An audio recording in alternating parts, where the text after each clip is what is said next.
Hey guys, welcome to my Geek Rant. I thought I should change my clothes, but then I was like, well, I'm doing a Star Wars video, so I should stay in my Jedi outfit.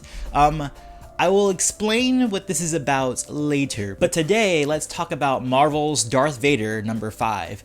I have two minds of this. I was very disappointed for one, and then two, I was very intrigued.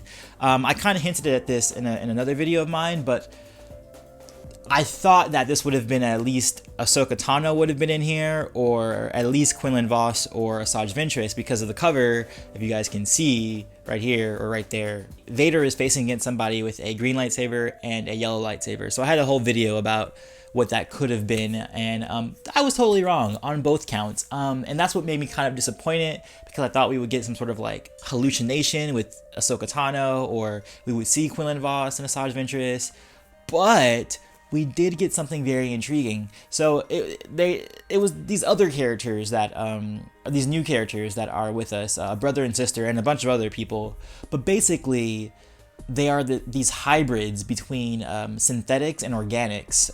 Something like if you think about Mass Effect, the one of the endings you can choose in Mass Effect is the combined synthetic cybernetic ending, and there was a whole theme playing out in this comic about that, about mixing the two, and it's all stemming from Sidious, who's making these experiments on robots and humans, or not humans, but sentients. And it's kind of interesting because I guess it's another one of Sidious's plans. Like, I guess he got the idea from Vader, because initially, he was this full human being, except for the cybernetic arm. But I guess he wanted to play into that more. We also get insight into Cylon 4, who we thought died in the last issue. He was broken and murdered by 000.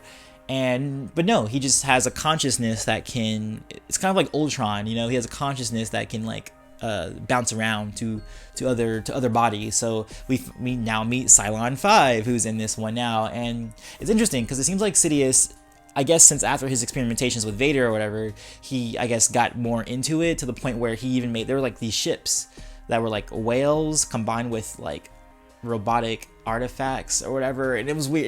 This is kind of a weird comic. It goes into a weird place. And while I do find it completely intriguing, I do like the idea of having, someone combining the two because they think the Force might be outdated, or at least Cylon 5 said that the Force is outdated, which I would think he got that idea from Sidious, who's building all this, who's funding all this.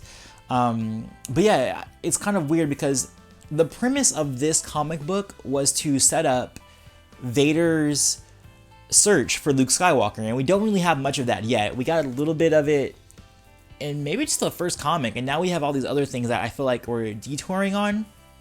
And I'm fine with the detour, but don't promise me this other story and then give me something else. Especially when in every single header, the beginning of each comic, it says Vader's on a mission to find the rebel pilot that blew up the Death Star. And yet we go to a series of events that don't follow that at all. If they just said it was just Darth Vader, or we're just following Darth Vader in general, that'd be fine. But don't give me that premise and not fulfill it.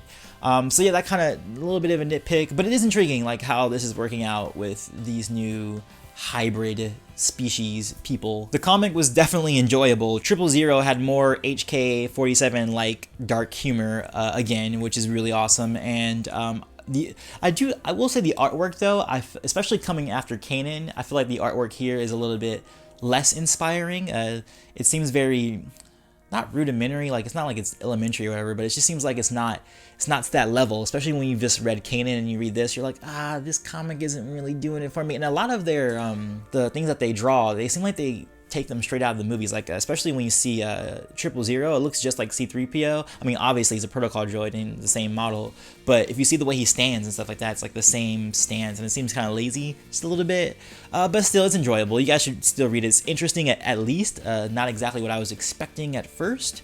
I want them to get back on track with Vader searching for Luke, because that was what got me excited for this in the first place, and I would like to see more of that, hopefully. But of course, peace, love, and may the Force be with you. Always.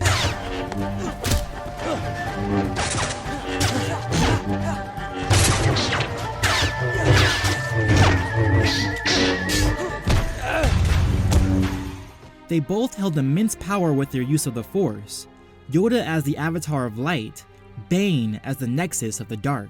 Between the PS2 and the PS3, and it was like a big breakthrough because there was like destructible stuff that you can do and stuff like that, which is kind of cool. Like that tree totally just got sliced.